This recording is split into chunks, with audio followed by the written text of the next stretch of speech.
지금 투자하신 지 한 2013년부터 투자하셨으니까 네, 한 그러면은 9년에서 10년 된 것 같아요. 누적 네. 수익률은 얼마 정도 돼요?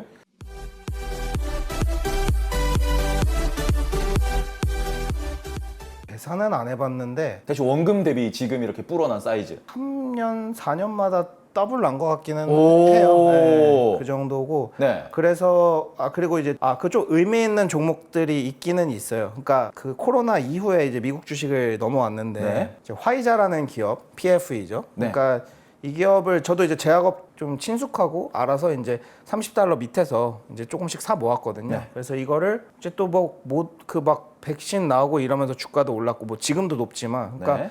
이런 어떻든 우리가 모두 다 알고 있는 기업이지만 좀 오래 보유했더니 수익률이 50% 이상. 근데 화이자 같은 경우에는 백신 개발한다고 확 떴을 텐데 그럼 그때 그걸 먹고 나온 거예요? 그러니까 반은 수익 실현을 했고요. 반은 이제 들고 가면서 조금씩 분할 매도하면서 이제 또 타 기업을 이제 수량을 늘릴 수 있었죠. 그러니까 꼭 막 한 기업을 막 이렇게 몰빵해 갖고 막 그 뭐 5% 10% 먹는 것도 방법일 수는 있겠지만 저는 좀 이렇게 모아가면서 어느 정도 목표 수익률이 오면 매도하는 법도 하나 있고 또 하나 생각나는 게 허츠라는 이제 미국의 렌터카 1위 업체가 코로나 때 이게 파산을 했거든요. 그렇죠. 파산 시정했죠. 네, 그러다 보니까 항상 이 만년 2위 업체였던 이제 에이비스라는 이제 티커는 CAR 카입니다. 그래서 이거를 그냥 저는 단순히 어떤 생각이었냐면은 1위 업체가 파산을 했으니까 2위 업체는 수혜를 받을 수밖에 없다. 또 뭐 어차피 뭐 지금 코로나라고 해봐야 뭐 렌트카 안 하겠나. 그래서 이제 조금 사놓고 기다렸는데 이게 갑자기 무슨 밈 주식이라고 되면서 막 그죠. 폭발을 해버려가지고 이거 너무 고맙네 하면서 이제 좀 미국 주식을 그때 이제 처음 시작을 했을 때 2020년대 네네. 왜 그러니까 미국을 해야겠다라고 생각했던 이유가 그 배당만 있었던 거예요? 일단 배당도 그렇고 제가 가장 중요하게 본 게 이 공시의 청렴성이거든요. SEC 들어가서 10K 공시를 제가 봤어요. 네. 그랬더니 깜짝 놀란 게 자기네 회사의 그 리스크 팩터라고 위험 요소를 아주 뭐 엄청나게 써놨는데 그거 보면은 아주 사고 싶은 마음이 싹 사라지거든요. 근데 그 정도로 우리는 이렇게 리스크가 있으니까 이거를 감안하고라도 투자할 사람은 투자를 해라. 역으로 말하면은 우리가 공개할 수 있는 위험 요소는 다 공개한다는 의미는 바꿔 말하면은 우리는 숨기는 게 없고 있는 그대로 공시를 한다. 그러니까 뭔가 정보의 비대칭성도 없고 우리나라처럼 뭔가 느낌 아닌 느낌으로 뭔가 더 있지 않을까, 뒤에 뭔가 있지 않을까 이런 것보다 이렇게 청렴하게 다 정보가 투명하면 믿고 투자할 만 하겠다. 이런 생각도 꽤 컸어요. 그래서 미국 주식을 그때부터 본격적으로 하게 됐다. 그렇죠. 그럼 네. 지금 어떻게 보면 미국도 바닥이고 한국도 바닥인데 그런 관점에서 어디가 먼저 올라갈 수 있다고 생각을 해요? 근데 한국이 지금 너무 많이 떨어져가지고 네. 오히려 저는 한국이 이제 좀 그냥 반등을 할 것 같아요. 그러니까 미국 상관없이 지금 너무 한국은 많이 빠져서 이거는 좀 인간적으로 아니지 않나. 한국 이게 좀 너무 진짜 싸다? 너무 싸고요. 지금 뭐 보면은 뭐 난리도 아니죠. 그래서 미국도 많이 싸졌는데 일단 한국은 미국 상관없이 일단 돌릴 것 같고 네. 미국도 지금 뭐 S&P 500 기업 기준으로 어쨌든 PER 대비 상당히 지금 저점 구간에 있는 걸로 알고 있거든요. 그래서 이럴 때 그런 얘기를 하고 싶어요. 우리가 또 포트폴리오를 얘기하는데 네. 이게 기술주를 이제 많이 보유하셨던 분들이 또 요즘에 한 30-40% 빠지면은 네. 또 승질이 나가지고 기술주 안 된다고 하면서 매도를 할 수 있거든요. 손절. 그러면서 이제 네. 코카콜라를 들어가거든요. 네. 아니면은 막 이제 필수 소비재 막 제약업체 이제 네. 들어가는데 오히려 지금은 기술주를 늘리고 네. 이제 이익이 났던 소비재 비중을 줄이다가 이제 정상화가 돼서 기술주가 크게 오르면 그때 가서 이제 리츠라든지 필수 소비재라든지 이거 비중을 그때 올리는 거지. 이게 보통 반대로 하셔서 제가 되게 마음이 아파요. 이게 제가 방송 전에 잠깐 들었는데 지금까지 우리 김형준 고수에 대해서 들으신 분들은 배당 얘기하고 노잼 얘기하고 그런다라고 생각하실 수 있는데 제가 깜짝 놀란 게 지금 그래서 뭐 사고 있냐 그러니까 레버리지를 사고 있어요. 지금. 그렇죠. 3배. 지금 3배 레버리지를 사가지고 불주가 나스닥이죠. 맞아요. 네, 나스닥 3배를 지금 TQQQ 같은 걸 사고 있어가지고 그걸로 지금 수익을 내서 그 돈으로 배당주를 또 사고 있대요. 그 투자 방법 한번 소개 좀 해주세요. 예. 그러니까 제가 이건 이제 비장의 무기인데 이게 배당금을 받아서 배당 재투자하는 거는 이제 제 뭐 힘의 원천이고 요거는 요대로 가는데 욕심을 내는 거죠. 주식시장과 건전한 그 긴장관계를 유지하기 위해서 돈을 좀 넣어가지고 변동성이 큰 상품을 거래를 합니다. 네. 거래를 해서 수익을 내면은 이 변동성이 큰 자산을 이용해서 수익을 낸 걸 가지고 변동성이 적은 자산을 계속 사 모으는 겁니다. 그러니까 지금 본인이 판단하기에는 기술주가 조금 바닥이라고 생각을 하고 네. 반등을 할 수 있다고 생각을 하니까 이제 기술주 3배짜리를 들어가서 그렇죠. 그걸로 돈을 벌면 네. 또 배당주를 또 산다. 네, 그렇죠. 배당주 포트는 계속 유지하는 상황에서. 그러니까 이제 그게 중요한 것 같아요. 자기 자산의 100이라고 쳤을 때 네. 한 5에서 10% 정도는 이렇게 단타를 쳐도 나쁘지 않다. 아, 그러니까 5에서 10% 수준에서. 네, 그러니까 뭐 조금 더 야수의 심장이면 20%, 30% 어쨌든 본인이 비중을 정하는 네. 그 안에서만 하면 되지 않을까. 그러니까 자꾸 레버리지 자기 자산의 이상을 하면서 이게 마치 도박처럼 하는 거는 문제가 있지만 네. 자산의 어느 일부를 좀 이렇게 건전한 긴장감을 가지면서 이렇게 단기 트레이딩을 하면 그 안에서 손실이 나도 어쨌든 자산의 일부기 때문에 우리가 충분히 복구가 가능하고 네. 또 게다가 땡큐 이렇게 많이 먹었네 이러면은 그걸 가지고 얼른 나는 또 배당금을 더 받기 위해서 더 사는 거죠. 그러니까 이게 결국 제가 봤을 때 모든 문제는 비중 조절에 실패하는 것이 아닌가 이렇게 생각합니다. 그죠. 너무 어떻게 보면 한쪽에 몰빵을 때려가지고 맞아요. 지금 문제가 될 수 있다. 아, 그러니까 코인에 몰빵 때리면 안 되고, 그 TQQQ 몰빵 때리면 안 되고, 테마주에 몰빵 때리면 안 되고, 그죠? 이제 상한가 간데 몰빵 때리지 말고, 그런 데는 얼마 5에서 10% 정도만 투자를 하시고, 그리고는 본인들이 이제 나머지는 좀 안정적인 자산, 하다못해 삼성전자라도 들고 가야 된다. 이런 이야기를 그렇죠. 해주신 거고. 네. 근데 이거는 저도 동의하는 게 제가 요새 똑같은 전략인데 해외 선물 단타 치고 있어요, 제가 지금. 아우 야수님이 여기도 계셔. 아니, 그러니까, 아니, 3배짜리잖아. 아 똑같아. 형 3배짜리인데 나 5배짜리거든. 오 5배. 와우. 아니, 그러니까 이게 어떻게 보면 일부 돈으로 있는 게 아니라 놀고 있는 현금, 놀고 있는 건 아니지만 그 현금 가지고 아 굴려보자.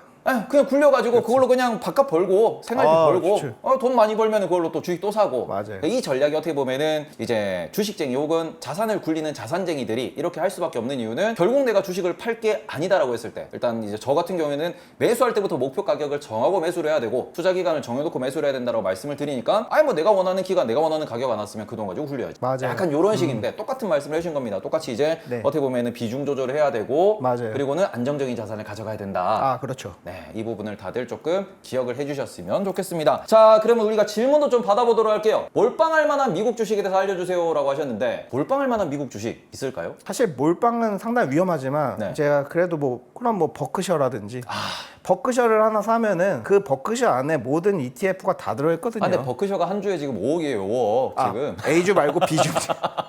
한 주에 5억짜리 주식을 지금 추천하는 사람이 어디 있어 여기서? 버크셔 B주는 쌉니다, 여러분. 네네네. 자, 버크셔다. 네. 저는 개인적으로 애플. 애플. 그렇죠. 애플이 애플이죠. 망하면 네. 전 세계가 망하는 거야. 애플, 마이크로소프트 이런 거 믿고 가는 거죠. 뭐 그런 데는 몰빵을 해도 되는데 제발 그 몰빵할 때 로블록스를 몰빵을 하자고요. 이거는 저는 반대예요. 그러면 안 될 것 같아요. 네. 로블록스는. 로블록스인데 왜 안 좋게 생각하세요? 일단 변동성이 너무 크고 네. 안정적으로 현금 흐름을 이렇게 막 창출하면서 가는 기업이 아직은 아닌 걸로 알고 있거든요. 그러니까 꿈과 희망은 좋아요. 우리가 왜 PDR 하면서 프라이스 드림 레이시오 하면서 그죠. 그때는 뭐 실적이 안 나오는 거는 오히려 좋다. 부채가 있어야 부채도 능력이고 막 그냥 무조건 스토리가 있는 이런 걸로 이제 해가지고 얼마나 그때 열풍이었습니까? 그죠. 뭐 앱 하베스트부터 해가지고 뭐 돈나무 누님의 그런 펀드들 뭐 잘 아시겠지만 이런 거 잘못 건드렸다 이제 골로 갈 수가 있거든요. 그러니까 몰빵은 그런 걸 하는 게 아니라 버크셔, 애플, 마이크로소프트, JP모건, 모건 스탠리 뭐 있잖아요. 좀 네. 그러니까 우량하고 계속 블랙락도 괜찮죠. 네. 그러니까 이런 좀 우량하면서 좀 이렇게 시총도 높고 이런 거를 이때 중심에 두고 이제 뭐 코인베이스나 이제 뭐 로블록스나 뭐 많죠. 뭐 그런 어떤 야수의 심장을 가진 기업들은 마치 밥 위에 얹는 고명이나 양념처럼 비중을 조정해서 가져가야지 이거를 반대로 가버리면면은 잠을 못 자잖아요. 오케이. 그러니까 조금만 들어가셔야 된다라고 말씀을 해주셨고, 자, 그러면 여기서 보통 이제 PDR 얘기가 나오고 IPO 한 기업이건 뭐 코인베이스건 로블록스건 이런 얘기들이 나오면은 비슷한 기업 하나 있고 진짜 궁금한 기업이 있어요. 쿠팡. 자, 그럼 우리가 쿠팡에 대해서 한번 의견을 좀 들어보도록 하겠습니다. 쿠팡이 이제 제가 알기로는 IPO 당시보다 상당히 주가가 하락을 했었는데 한 80% 빠지지 않았어요? 네, 되게 많이 빠진 것 같아요. 그래서 그래도 최근에 어쨌든 바닥을 좀 찍고 이제 반등을 좀 하는 것 같은데 결국 쿠팡도 국내에서만 안주하면 안 될 것 같아요. 그러니까 이게 동남아라든지 뭐 그랩을 뛰어넘어서 그쪽으로 확 진출을 쿠팡이라든지, 그러니까 약간 아마존을 이제 느낌을 이제 같이 가려고 하는 것 같아요. 쿠팡이 제가 봤을 때는 그죠? 계속 그 컨텐츠도 이제 하려고 하는 것 같고. 근데 어쨌든 아마존이 대단한 기업인 건 지금 전 세계를 무대로 하고 있잖아요. 그죠. 근데 이제 쿠팡은 일단은 실적을 떠나서 무대 자체가 한국이면은 안 된다. 한국은 시장이 너무 작다. 네, 한국을 넘어서 전 세계를 하면서 적자가 나면 차라리 괜찮다. 오히려. 근데 한국에서 하는데 적자가 한국에서만 난다? 이거는 조금 위험할 수 있지 않나. 그래서 해외로 나가면 좋지 않을까. 저는 이렇게 보고 있습니다. 아, 쿠팡의 해외 진출이 이제 담보되어야 된다라고 지금 이제 얘기를 해주셨는데, 저는 개인적으로 쿠팡이 지금 하락한 주가 기준으로 네. 시가총액을 보면은 한 20조 정도 나오고 있고요. 오. 쿠팡이 1년 매출이 한 20조가 나오고 있어요. 네네네네. 그러다 보니까 이 정도면은 어떻게 보면은 돈 못 버는 기업 중에서는 바닥이지 않을까라고 생각을 하는데, 여기에서 한 스푼 더 해가지고 성장성, 한국을 넘어서는 모습을 네. 보여야 된다. 라는 이야기를 조금 추가를 해주셨습니다. 아, 전력 반도체 썰을 풀어달라고요? 아, 저분 아마 제 그 3% 그 투자웨이더 스타를 보신 것 같아요. 네네. 제가 좀 말씀을 드리면 오. 이제 모노리틱 파워 시스템즈라는 기업이에요. 아, 미국 기업입니다. 네, 제가 이걸 가지고 어쨌든 그때 라운드에서 1위를 했어요. 근데 이제 이게 뭐냐면은, 그러니까 S&P 500에 이제 반도체 기업들 뭐 브로드컴부터 텍사스 인스트루먼트 쭉 있는데 1년간 주가 추이를 보면은 브로드컴하고 모노리틱 파워 시스템즈만 이게 플러스거든요. 아, 1년 동안? 네, 1년 동안 이렇게 딱 그 원이어 이제 퍼포먼스를 보면은 걔네들만 플러스고, 뭐 엔비디아나 AMD는 좀 주가 조정을 받았죠. 그죠? 그러니까 그래서 이제 일단 이렇게 바텀업으로 좀 접근을 해서 봤고, 왜 그렇게 10년 동안 2000%가 올랐는데 도대체 어떤 동력 때문에 그랬나. 이게 보면은 우리가 지금 이 카메라도 그렇고 이 반도체가 들어가는 것에는 다 전력 관리를 해줘야 되잖아요. 그죠. 그러니까 이 전압 관리는 앞으로도 더 필요할 거고, 특히 풍력 에너지나 이런 이제 친환경 에너지도 전압 관리를 하는 높은 전력 효율을 가진 인버터가 필요하다고 하더라고요. 그죠? 이게 한국 반도체 협회에서 보고서인데, 네. 그러니까 이런 데에서도 전력 반도체가 필요하고, 또 이게 다품종 소량 생산을 한대요. 그러니까 이게 사실 반도체가 당장 공급이 줄었다고 해가지고 이게 바로 가격으로 전가가 되지 않잖아요. 왜냐면은 수요자들이 재고 플레이를 할 수 있잖아요. 재고를 쌓아놨다가 소품 좀 대량 생산이면. 그러니까 이런 게 가능한데, 텍사스 인스트루먼트 같은 아날로그 반도체나 전력 반도체 이런 거는 워낙 품종이 다양하고 소량 생산만 하니까 조금만 공급이 차질이 생겨도 문제가 생기니까 패권이 공급자에게 있다. 이러니까 가격에 대해서 민감하지 않고, 이래서 이게 되게 특장점이기 때문에 이런 거를 좀 이제 주제를 바탕으로 해서 제가 그때 3%에서 좀 얘기를 한번 한 적은 있습니다. 그럼 그 기업이 지금 시가총액이 어느 정도 되는지 알 수 있을까요? 시가총액이 22조 정도로 알고 있는데 오, 생각보다 싸네요. 굉장히 아직도 작아요. 그래서 이렇게 S&P 500 핀비즈 맵에 보시면 찾기가 어려워요. 되게 작아요. 아직도 아, S&P 500엔 들어있고? 네, S&P 500 기업이에요. 네. 그렇기 때문에 이거는 뭐 검증은 된 거죠. 이 사업 분야라든지 이런 거는 괜찮고, 그러니까 아날로그 반도체 큰형님 같은 텍사스 인스트루먼트와 더불어서 네. 그 분야에서 엄청나게 그 다크호스처럼 성장하는 기업은 이제 모노리틱 파워 시스템즈다. 그러니까 저라면은 요거를 좀 나눠서 보유해서 가져가면 성장성도 가져가면서 그와 동시에 텍사스 인스트루먼트가 또 배당을 엄청나게 오랜 기간 올려줬잖아요. 네. 그러니까 배당도 가져가고 성장도 가져갈 수 실적도 있다. 잘 나올 수 있다. 네네, 그렇죠. 그래서 이런 아이디어로 제가 이제 ETF까지 제안을 했는데, 뭐 그거는 아쉽게 이런 식으로 어쨌든 본인만 알고 있는 기업. 그러니까 저는 너무 유명한 기업은 조금 피하는 경향이 있어요. 그러니까 너무 유명하면은 인기가 많고, 인기가 많으면 프리미엄이 붙을 확률이 높다.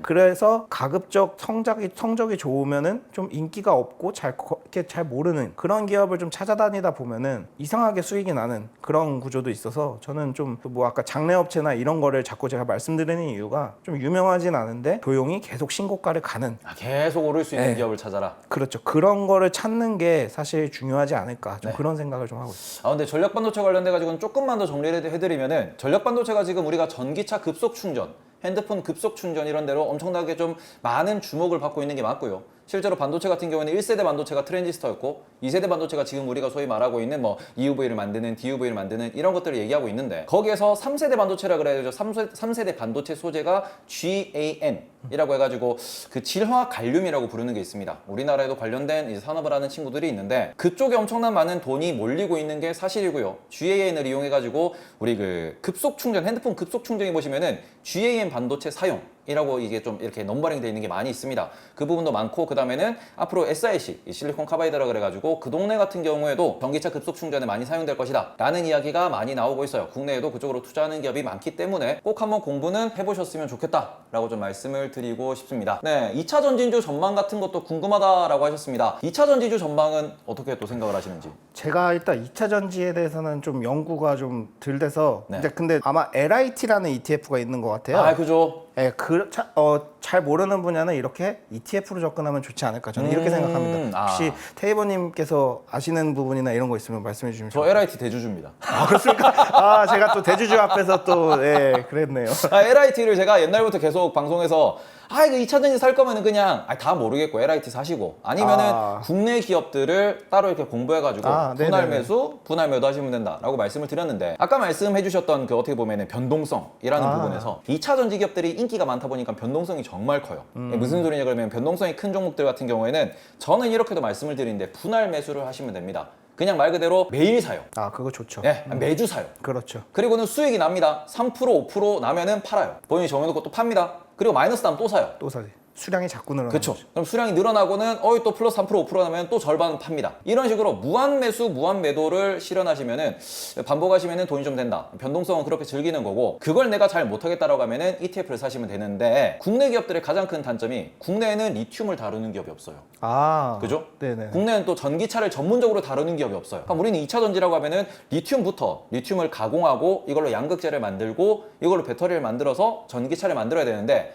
우리나라는 여기서 양극재를 만들고 배터리를 만드는 기업밖에 없어요. 그래서 ETF가 좀 더 안정적이라고 말씀을 드립니다. 리튬 가격이 올랐을 때는 리튬이 오르니까 이제 LIT라는 ETF가 오를 거고, 전기차가 오르면은 전기차가 올랐으니까 LIT라는 ETF가 오른다. 이런 방식으로 조금 접근을 하시면은, 아까 말씀해 주셨다시피 본인이 세세한 그 기업들이나 과정들을 다 공부할 자신이 있으면은 기업을 파서 공부하는 게 맞고, 그게 안 되면은 ETF를 매수하는 게 좀 더 괜찮다. LIT라는 거는 또 미래에셋에서 만든 거기 때문에, 그렇죠. 네. 글로벌엑스이기 때문에 우리나라 ETF니까 그쪽은 수수료도 아까워하지 마시고 맞아요. 그냥 편하게 투자하시면 된다. 맞습니다. 예. 오늘 미국 주식에 대해서 이렇게 서로 많은 이야기를 좀 나눠봤고요. 저희는 5분 정도 쉬었다가 우리의 점중님 모시고 다시 돌아오도록 하겠습니다.